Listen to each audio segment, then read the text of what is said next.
Manzara bu. Göl göründü. Arkadaşlar önden gidiyor.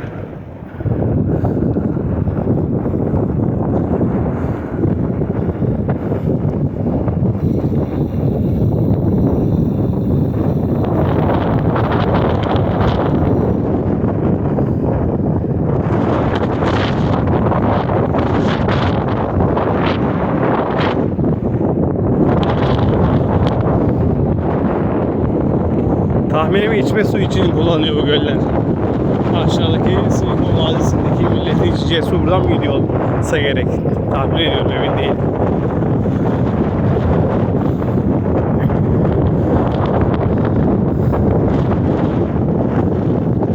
Biz de manzara için bakıyoruz.